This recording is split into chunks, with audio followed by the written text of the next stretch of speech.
Rieccoci nell'ultima parte di Primus Inter Pares, appuntamento del mercoledì, gruppo TV7, siamo in diretta sulla pagina Facebook, vedete il titolo di questa seconda parte, sarà una vera ripresa, da quanto ci dice Renato Mason, segretario della CGIA di Mestre, sembra proprio di sì, non ovviamente come l'anno scorso, però già lo 0,6% che ha fatto riferimento prima il segretario è già un dato molto positivo.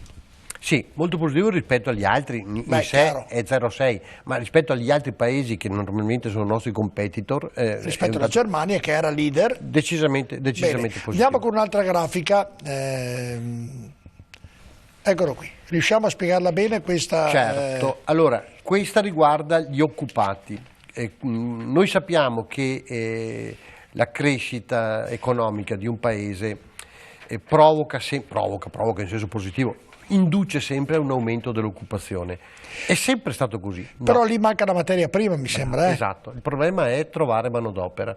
Perché noi abbiamo recuperato, lo vedete dai dati là, i dati del 2022, al 31 dicembre 2022, noi Veneto abbiamo recuperato. Anzi, sono quelli evidenziati? Sono quelli evidenziati nella seconda riga verde. Vedete il numero assoluto, noi abbiamo nel 2022 chiudiamo con 2.155.000 occupati, a fronte nel 19 di 2.154.000. Statisticamente siamo zero, nel senso che sono 1.000 occupati in più su 2.150.000, però è il dato... Ma si riesce a capire la causa, Mason, di questo? Perché c'è un fuggi all'estero, perché c'è poca retribuzione, perché... Cioè la difficoltà a trovare manodopera. Sì. Avete mai fatto un'indagine sotto questo aspetto? Allora, la questione salariale, che è importante, perché se uno prende parecchi soldi qua non credo vada molto lontano. È vero, c'è una questione salariale, però se si affronta la questione salariale senza farsi la domanda della questione della produttività, cioè ogni impresa per pagare, distribuire ricchezza deve produrla, la ricchezza deve averla, altrimenti rischiamo di fare dei buchi clamorosi, come vediamo spesso, dei buchi clamorosi. Cosa vuol dire questo? Vuol dire che la produttività negli ultimi 10 anni in Italia, e il Veneto un po' meglio a dire la verità, ma in Italia è cresciuta dello 0,1-0,2%, cioè ferma, non c'è aumento di produttività per addetto. Conseguentemente non ci sono risorse per pagare i salari, per fare investimenti e per mantenere... Però ho letto nel ragionamento che sta facendo, proprio un dato dall'inizio di questa settimana, che molte persone si sono licenziate per mettersi in proprio, ma davvero un numero anche esagerato sotto certi punti di vista rispetto a anni precedenti. Cioè qualcuno non vuole più lavorare da dipendente, ma si mette ad avere un lavoro autonomo sotto un aspetto digitale, sotto un aspetto ovviamente impiegaticcio e tant'altro. Al 31 agosto non era così. Parlo il 31 agosto. No, parlo proprio all'inizio di questa settimana. Ecco, io parlo del 31 agosto 2022 con dati ufficiali dell'INPS, perché là si vede. Perché i lavoratori, cosiddetti lavoratori, gli occupati dipendenti, il caso dei dipendenti, sono in aumento nel Veneto rispetto al pre-Covid. Bene, un aumento significativo anche. Chi sta calando in modo preoccupante?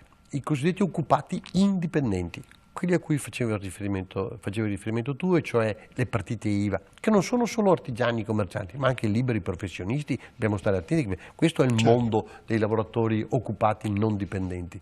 E stanno calando ancora, i dati sono a tutto agosto 2022.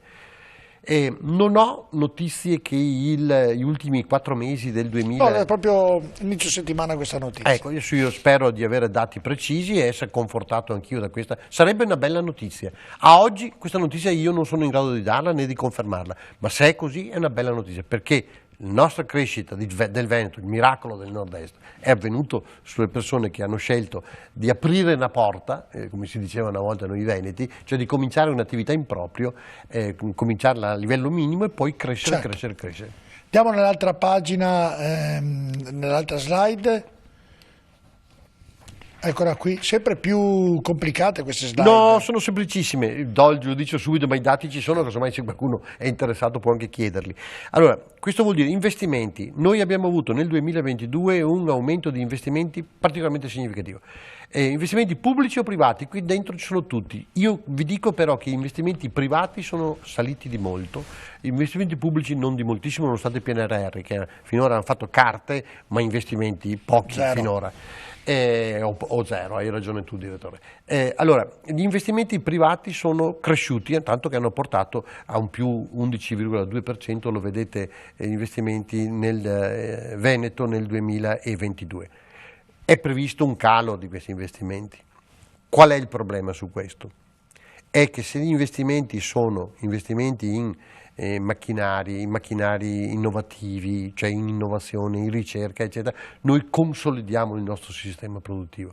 Se sono in altre cose rischiamo di non consolidare. Di non farlo. Questo è il primo messaggio. Nell'altra pagina ce ne sono ancora molte? No, c'è solo l'export e basta, credo non ce ne siano altre. Eccola qui. L'export lo vedete, quella precedente. Quella se è precedente? Se è possibile, quella precedente. Comunque eccolo là, è quella basso, export. L'export nel 2021 e 2022 per quanto riguarda il Veneto è andato benissimo. Da Dio. È una delle regioni che più esportano, siamo la terza regione, ormai ci stiamo riavvicinando con buona pace dell'assessore regionale Marcato, che è sempre molto stimolato da me a dire attento all'Emilia Romagna. I dati dimostrano che stiamo crescendo un po' di più rispetto all'Emilia Romagna, vuol dire che probabilmente la raggiungiamo, perché eravamo sempre noi prima Lombardia, secondo noi terza Emilia Romagna.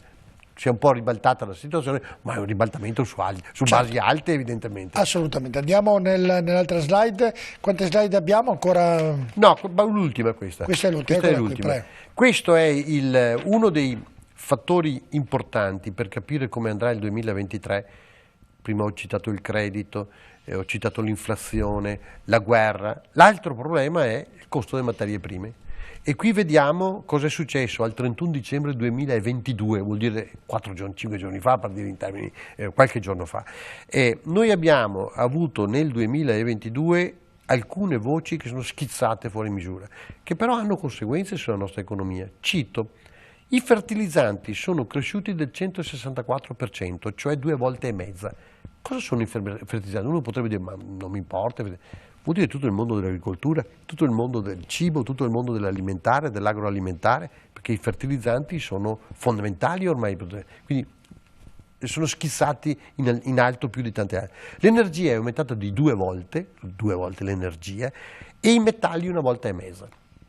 Al 31 dicembre 2022, il 23. Motivo di ritenere che l'energia cala? Sì.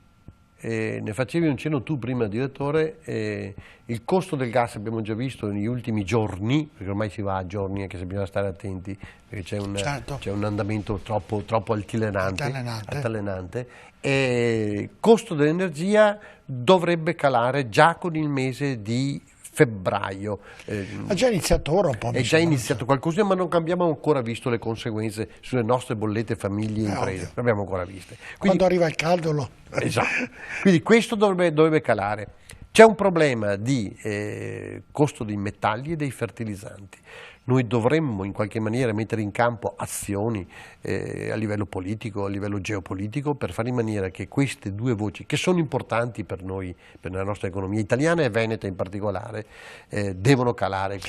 Però da questi dati, da questi grafici, non sembra proprio 0,6%, mi sembra che tutto sommato insomma non è drammatica la situazione. Qualcuno ce lo fa capire che sembrerebbe drammatica, non lo è dai dati che mi dà lei. No, non è drammatica, attenti.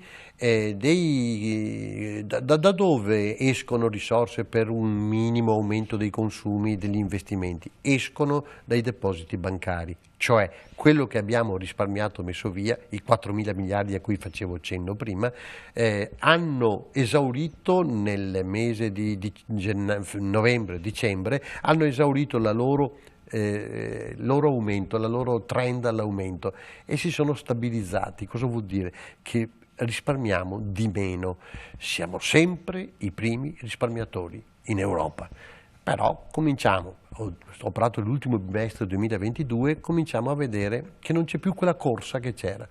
Cosa vuol dire questo? Che le famiglie stanno spendendo quello che hanno messo via. Ipotesi numero 1.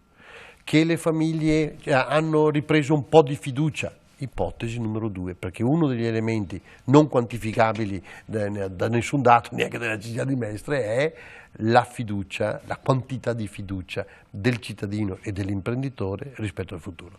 Guardi, andiamo a vedere adesso i confronti, tanto per farci un'idea, delle spese di luce e gas fatte nel 2021 al 2022. Chiedo l'aiuto della regia di mandare questo grafico per capire davvero appunto la differenza e il confronto tra un anno e l'altro nella spesa un po' delle materie con cui guardate. Nel 2021 nella luce, ovviamente spesa per luce e gas per imprese e famiglie, c'è stata una variazione tra il 2021 e il 2022 del 110% quasi, del gas del 126,4% e per un totale insomma di un 115%, una follia.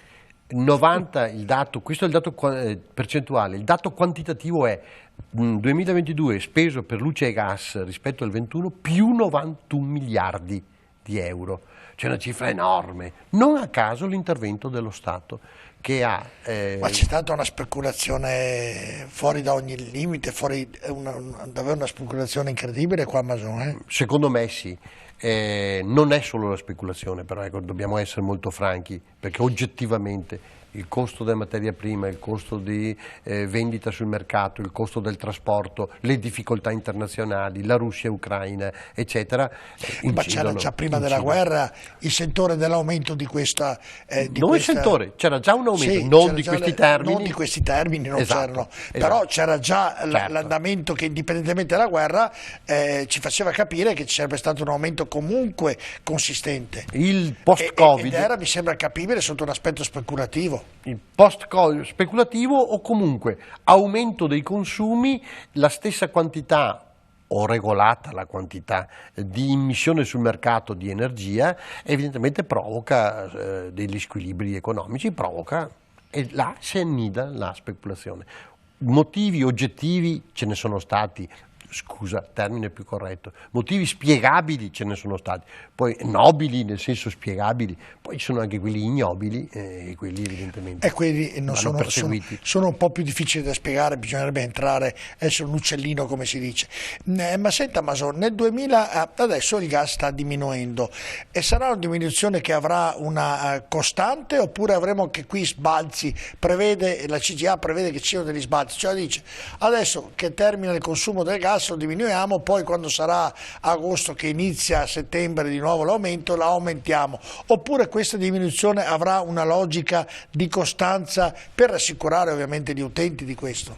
Allora, direttore, non per sottrarmi alla domanda, sarò molto chiaro, ci sono in atto una serie di iniziative politiche, geopolitiche di grande rilievo che portano a essere ottimisti per cui il prezzo del gas, dell'energia, dopo perché col gas si fa anche energia elettrica, il prezzo dell'energia sarà contenuto. Maggiori giacimenti già trovati che non sono ancora utilizzati, parlo soprattutto nel Mediterraneo, Turchia, Israele, eccetera, lo stesso Egitto. Noi stiamo, come dire, trattando per entrare in questo business. Poi paesi del Nord Africa, Algeria, Tunisia, Libia, vedete che sono oggi costantemente tenuti sotto controllo, anzi delegazioni italiane importanti, a cominciare dal Presidente del Consiglio Meloni, che vanno in Algeria, in Libia, per fare contratti, non è che vanno a bere il caffè, vanno a fare contratti sull'energia. Questo è un fatto positivo, nel senso che ci sarà probabilmente, a fronte di una domanda 100 e offerta 99, andremo a una domanda 100 e un'offerta maggiore e quindi calerà il prezzo. Questo è un dato oggettivo di, come dire, di ottimismo. Attenti, qual è il pericolo che c'è? Il pericolo è delle tensioni geopolitiche, cioè questa guerra russo-ucraina che per noi comincia a pesare tanto e aumentano i pericoli, aumentano le minacce reciproche, aumentano i ricatti. Durerà quanto ancora? Non è indifferente per la nostra economia se dura altri 3 mesi o altri 12 mesi o dura più lunga ancora. Questa è un'incognita che non dipende da noi, non la decidiamo noi, non la decide neanche l'Europa, la decide Washington e Mosca, Washington, Pechino, Mosca, ecco, Pechino, Mosca, questi la decidono. E quindi questo è un fattore esogeno che non controlliamo, dobbiamo solo prenderne atto. Qualcuno dice affidarsi sempre a Sant'Antonio da Padova, probabilmente dovremmo affidarci anche a Sant'Antonio da Padova nelle preghiere. Quindi questo è un dato che all'ottimismo attento c'è questo pericolo. Secondo, quanto noi riusciamo a riagganciare con l'innovazione, con la ricerca, con l'avanzamento tecnologico, a riagganciare la capacità di aumentare la produttività del nostro sistema. Altra sfida. Col 4.0, bravo, il ministro di allora, io lo considero se non l'unico, uno dei pochissimi ministri che hanno fatto politica industriale, che si chiama Carlo Calenda, al di là degli aspetti politici che non mi interessano. Col 4.0 ha rimesso in moto, per le grandi imprese purtroppo soltanto finora, ha rimesso in moto questa spinta all'innovazione per produrre di più, a costi costanti produrre di più.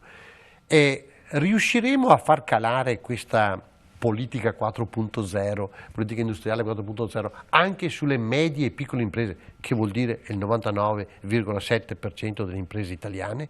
Questa è la sfida vera. Su questo si deve confrontare una classe dirigente seria di un paese come l'Italia. E quindi lo verificheremo appunto quest'anno. Senta, il Presidente dell'Ufficio delle Entrate ha detto che per far funzionare bene bisogna che ci sia un fisco più snello e senza queste microtasse.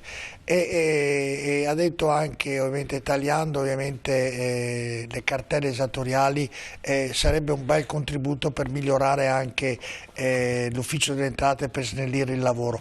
Lei cosa mi dice in merito? Guarda, certamente la semplificazione va salutata, cercata, voluta, salutata con applausi a piene mani. È vero, ci sono delle microtasse, come le hai definite tu, o le ha definite l'interlocutore, ci sono delle microtasse il cui incasso costa di più di quanto viene incassato, in cui i ricavi sono inferiori ai costi per queste microtasse, ridicole delle volte, proprio borboniche nel senso deteriore del termine, quindi vanno eliminate. Quante ce ne sono? Ma ce ne saranno una ventina di queste che hanno in tutta Italia l'una, qualcuna 25 milioni di incasso. Quanto costa incassarle? Non ve lo dico. Quindi è vero, questa semplificazione ci vuole. Due, altra grande semplificazione. Ci sono tante detrazioni che portano a quella che viene definita sotto una voce unica elusione fiscale, che è legittima, nel senso utilizzare tutte le forme, e sono tantissime, per abbassare il reddito e quindi abbassare la contribuzione fiscale. Anche qui un disboscamento va fatto, altrimenti si annidano, quando ci sono troppe norme, su queste norme si annidano i furbi. Persone semplici vogliono dimmi quanto, dimmi dove, dimmi ti pago, finita là, però finita là. Questo è il nostro modo veneto di ragionare e dovremmo arrivare a questo. Ecco, in virtù proprio di questo governo secondo lei sta semplificando una burocrazia davvero che tutti dicono che è esasperata, ma nessuno mai ha fatto qualcosa per diminuirla? Allora, intanto questo governo è arrivato da 100 giorni, mi pare, 102. 100 giorni più o meno, sì dai. 100 giorni. L'altro giorno è 100 giorni. Si fa la ravoltaglia del matrimonio. Però si ha un'indicazione. Sì. Allora, l'indicazione e le dichiarazioni, le intenzioni che ci sono condivisibili. Adesso va tallonato dalle rappresentanze sociali, da chi rappresenta le imprese in modo particolare, ma anche i cittadini, va tallonato perché faccia quello che dice. C'è una delega per la riforma fiscale che ha il governo, l'aveva anche il precedente governo, a dire la verità, anche Draghi, poi non è riuscito a chiudere con la delega. Questo governo ha una delega che mi pare scada a fine aprile, entro fine aprile, se la scadenza ricordo bene è fine aprile, deve attuare almeno una parte della riforma del fisco. Vediamo, non ci sono grandi novità, non c'è all'orizzonte un cambiamento epocale, ridurre le aliquote fiscali, lo si faccia, semplificare il rapporto cittadino-fisco. Non vede ancora la luce in fondo? Vedo ancora tante dichiarazioni di intenti. E di intenti e di comodo, definiamolo così. E l'ultimissima, Mason, prendo che il tasto l'ha accennato lei all'inizio della trasmissione, dell'autonomia, ci sono incontri, Calderoli, Zaia che dà e fa dichiarazioni ottimistiche, arriva da Casellati a Venezia, insomma c'è un po' di movimento. Secondo lei ci sarà però la Meloni un po' storge un po' il naso, arriverà questa autonomia che sembra sul punto di arrivo? Allora, per chi ha ascoltato le dichiarazioni, siamo sempre a dichiarazioni di intenti, direttore, per chi ha ascoltato le dichiarazioni fatte dalla Meloni in Parlamento, perché dopo se le fa al bar, allora non le prendo in considerazione, in Parlamento, lega la necessità di maggiore autonomia, peraltro prevista dalla Costituzione fin dall'inizio, poi ribadita nel 2001, la Costituzione, lega la maggiore autonomia differenziata, il termine più corretto, l'autonomia differenziata delle regioni le lega a un progetto forte, di una conduzione forte del Paese, unitaria del Paese, attraverso regole di gestione dell'istituzione, legacy, presidenzialismo, premierato, cioè un tavolo forte che programmi lo sviluppo e la crescita dell'Italia, a regole nel territorio per la gestione nel territorio, sul territorio, che non vuol dire necessariamente regioni, perché si continua a fare un po' di polemica, capisco che è strumentale, fra trasferimento di competenze e risorse dallo Stato alle regioni, punto. Ma sappiamo, se siamo seri, sappiamo che è il primo passo questo, perché poi nel giro anche programmato bisogna farlo dalle regioni agli enti locali. E però dire, ah no, adesso bisogna fare tutto il progetto, se si fa tutto il progetto non si fa niente, lo sappiamo, se no vuol dire che ci prendiamo in giro. In Italia... E quindi? Secondo me siamo sulla strada giusta. Se domani, peraltro, il Consiglio dei Ministri approva questo disegno di legge con le modifiche, io ho il testo, ma è un testo datato fino a 8 giorni fa, non è datato 80 giorni fa, ma cambia in continuazione, per quello dico datato. Mi pare siamo sulla strada giusta. Speriamo. E la richiesta e anzi la proposta di Zaia di fare il terzo mandato, che è molto anche convinto di raggiungere questo, parlandone ovviamente in Parlamento, e ovviamente di conseguenza anche Brugnaro, i vari sindaci sono pronti lì ad usufruire di questa opportunità. Cosa ne pensa? Intanto Zaia sta già facendo il terzo mandato. Sì, il quarto, insomma, quello che c'è, il quarto. Il terzo mandato. Il terzo era per i sindaci, ha capito cosa voleva dire. Sì. Secondo, stranamente... Perché era oggi proprio sui giornali, quindi proprio... Stranamente, non neanche stranamente, insomma, uno che ha un po' di esperienza e guarda con distacco le cose sa che potevano succedere. C'è una larga convergenza su questo punto, che supera tutte le divisioni tra maggioranza e opposizione, all'interno della maggioranza fra il partito A e il partito B, all'interno della fra il partito C e il partito D. C'è di fatto una larghissima maggioranza che va dal PD fino a Fratelli d'Italia. Chi è fuori, mi pare, finora da questa contesa è il Movimento 5 Stelle. Uno può anche dire maliziosamente, sì, ma non ne ha. Quindi per forza che sta fuori, per forza che è rigido. Perché quindi lei pensa che potrebbe anche... Secondo me è facile che passi. Che cambia anche questo, però il potere cosa può fare? Va bene, è così. Le poltrone sono sempre difficili da lasciare. Il potere logora chi non ce l'ha, diceva uno dei grandi. Va bene, grazie Renato Mason di essere stato con noi, è sempre un piacere, anche perché ci elucida, ovviamente ci dà notizie economiche per quanto riguarda il nostro paese, ma anche per quanto riguarda soprattutto la nostra regione. Grazie come sempre, e io invece saluto i nostri telespettatori, do appuntamento a mercoledì prossimo con un'altra puntata di Primus Inter Pares. Buonanotte.